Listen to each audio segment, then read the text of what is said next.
Hi, everybody, and welcome back to the Jiggy Jaguar Show. This is Roger Homefield sitting in for Jiggy. In our last segment, we spent some time with Dan Perkins, the author, the commentator, the TV and radio personality, and what he did as a veteran. Well, he's a real giver. He and his wife, Jerry, founded a company, a nonprofit company called Songs and Stories for Soldiers. This program provides MP3 players to soldiers, allowing them to download over 3 million songs, 100,000 audiobooks, 30,000 old-time radio programs, and 4 additional hours of sleep audios. Dan and his wife, thank you and congratulations. And what a great example to everybody. You know, I have nothing personally against President Biden. I, by nature, don't like attacking people or confronting them or anything like that. It's not something I do or would enjoy to do. But I'm going to call things the way I see them. And that's why I'm going to present to you now what I call Biden's 7 trails of death. Now, Biden, the accuser of genocide, he would stand there and literally accuse Trump of virtually killing the COVID victims as if he shot them in the head with a gun. He was literally accusing Trump of genocide. And sadly, Biden actually is guilty of just that. And I'm going to lay my case out and see what you think. The Uncle Joe maliciously, repeatedly accused Trump of essentially killing everyone that died from COVID. But more people died from COVID under Biden's administration, and yet you never heard Trump accusing Biden of genocide, did you? Now, how many have died from COVID because Biden's administration refused to let them have therapeutics? Now, why in the world would they not allow the citizens to have therapeutics? How many died because they could not get the medicine their own doctors prescribed for them, like ivermectin and hydroxychloroquine? Big Pharma and the left smeared these drugs, which cost pennies. I wonder why. And they censored any true information about these drugs. They claimed they were dangerous, and they're not. And that they did not work, when in fact we now know they do. You'll just never hear an apology from anyone about it. Biden's FDA, the Food and Drug Administration, threatened the renewal of licenses of pharmacies, pharmacists, and doctors regarding ivermectin and hydroxychloroquine. Biden's FDA cruelly and maliciously choked off Regeneron, or monoclonal, to Florida. That was the only promise Biden has kept. I saw when he was live on TV with DeSantis, and he asserted, I'm going to cut your Regeneron in half. Why? Because he wanted you to take the vaccine. Why not have both lines open, Joe? What's wrong with the therapeutics? Quite amazing. And at the time, the Regeneron was accepted as a helpful therapeutic. They were still poo-pooing ivermectin and hydroxychloroquine as insanity and, Trump's crazy and everybody's crazy. What a bunch of crap. How many people died because of that? Because they were warded off from this or that, where ivermectin was known, in fact, to knock the crap out of it early on, and especially hydroxychloroquine if it was taken early on. But if you talked about this or even asked about this, you were censored and you were maybe bumped off or thrown off of Facebook or whatever. If that's not tyranny, I don't know what the hell is. His administration bullied hospitals, bullied them into adopting a protocol which didn't save lives. Biden bullied pharmacists, pharmacies, and doctors not to write, carry, or fill prescriptions they didn't approve of, whether they worked or not. I mean, how un-American is that? It's completely un-American. It's fascism. I guess Antifa never got the memo. Next, let's get off of COVID. How many died in Afghanistan because of the way we left? I'm not just talking about the 13. Not to mention, you hear about the 13 deaths of the soldiers that day, but there were scores, hundreds injured. Those kinds of injuries are not like stubbing your toe either. They're life-changing. It didn't have to be. It was stupid. We abandoned U.S. citizens and loyal interpreters. Now, there were many loyal interpreters and their families, and we left them to be tortured by the Taliban. I'm not trying to be sensationalistic here. I wish I wasn't. I wish I wasn't saying these words because I don't like conjuring up these images in my own head. But that's exactly what we did, and that's what happened, and that's what's still happening to this day. Knocks at the door. Because somehow we imbecilically also left information as to the people that were helping us over there. Leaving them like fish in a barrel for the Taliban. The ones who got out were just the ones who were lucky enough to make it to the airport at that moment and get to the plane. So they could be anybody. It's not like we brought our friends and allies from there over on the planes. No, it was so screwed up. It was just a free-for-all. We don't know who the hell got on the planes. Number 3, how many have died on both sides of this awful, preventable Russian invasion of Ukraine? How much suffering has that alone caused, and will it continue to cause? Biden and the radical Democrats. Look, I was a Democrat most of my life. I'm no Republican operative or a Trump guy.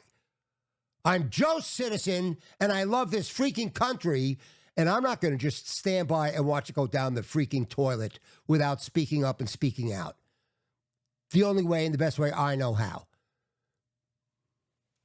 And that's just by telling you what I'm looking at. You don't have to be a PhD to know if your country is crumbling underneath your feet. So Biden, and yes, the radical Democrats, pushed Russia further away into eagerly awaiting arms of China. Russia and China were never together until we literally forced them together the way we were behaving. Trump and Putin had a healthy relationship until Hillary's frame job. She framed the president. Until Hillary's frame job drove a wedge between them. A wedge so big it pushed Russia away from us and to China. It made it pretty difficult for Trump to be communicating with Russia while they were accusing him of being a Russian asset every moment on every network.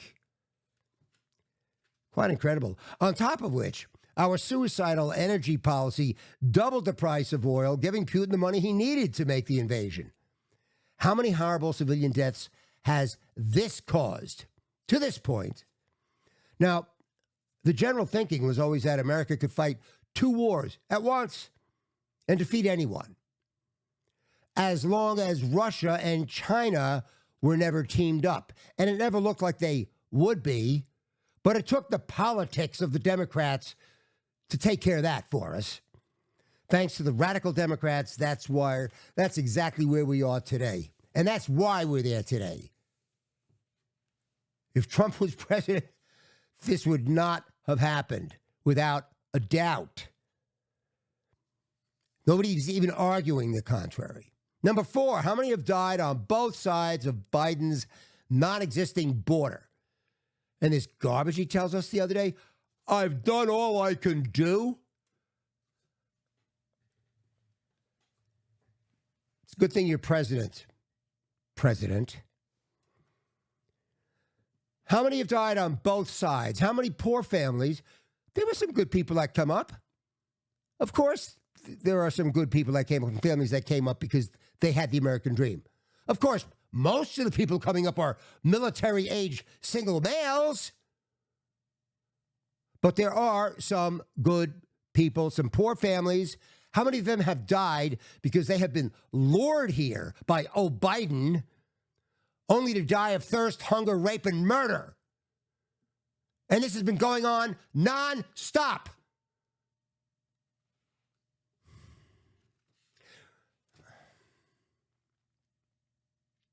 Remember when that oil spigot was on Valdez? And 24/7, they had a camera on that thing gushing. And they really implanted it into our heads that this is just gushing all the time. Well, that's what this damn border has been doing for a lot longer than that Valdez oil was spilling out, I'll tell you that.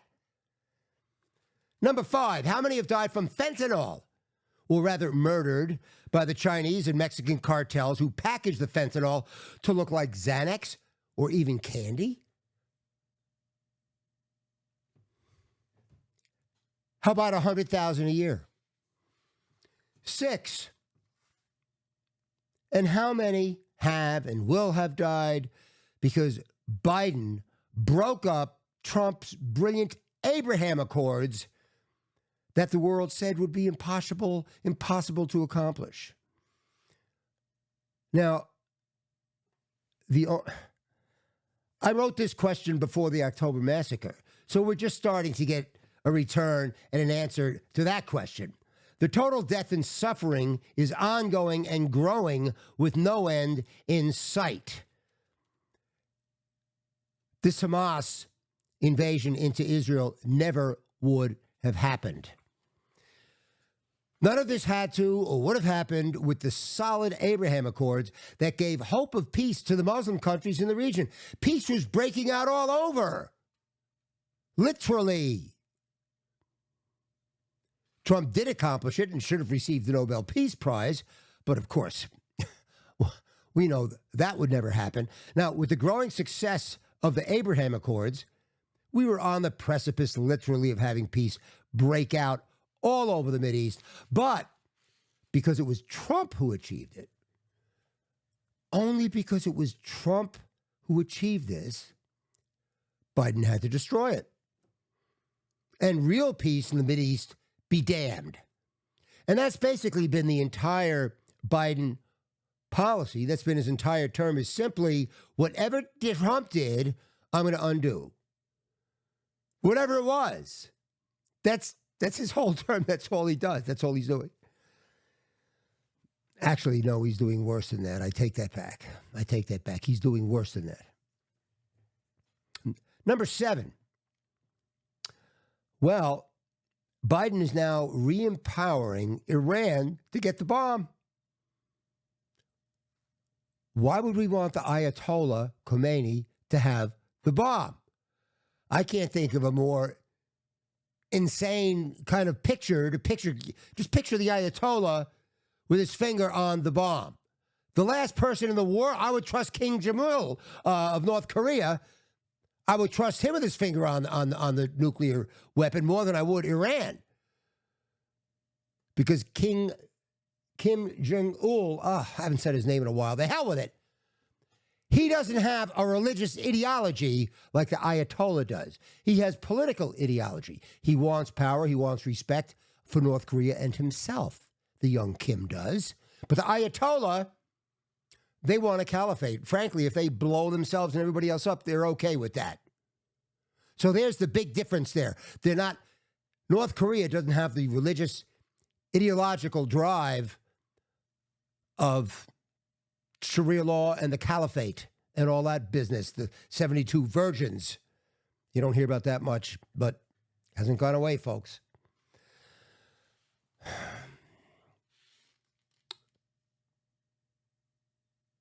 Not only is the danger that Iran will have the bomb, and certainly that's a danger enough. How many times have they said they're going to wipe Israel off the face of the earth?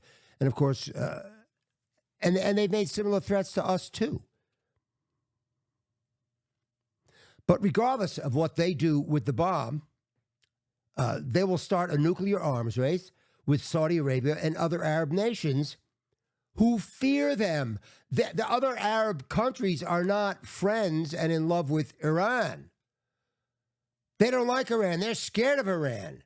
And that's why the Abraham Accords was perfect. It was the perfect solution. It was getting Israel and the United States on board, and then Saudi Arabia, Bahrain,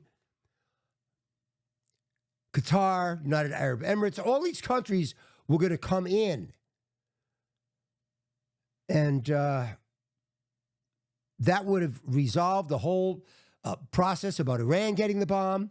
It would have kept Hamas in check. So when you think of the idea of Iran having the bomb, and then you can extrapolate and go further and say, well, yeah, maybe more countries will have the bomb, because if Iran's going to have the bomb, then, well, Saudi Arabia, they're going to feel they need it. Why? Because they're not friends with Iran. And now, last but not least, now just this last week, several American soldiers were killed in an attack from Iranian proxies. This could well turn into a wider regional war. And how many more deaths would this cause? And the whole Iran policy has brought all of this upon us. And I presented these different things that are all unforced errors. It's all out of Mad Magazine. And we're really talking about millions of people. We're talking about millions of people. Nobody holds him to task on this. The problem with Biden isn't that he trips over stairs or can't find his way off a stage. It's because his incompetence has killed millions of people, and nobody is calling him out on that. I don't quite understand it. Well, I do understand it. Of course, the media is not going to do it. So there you go. There you go. Folks, I'm always going to close like this, because if I say one thing that maybe will hit home, maybe it'll be this.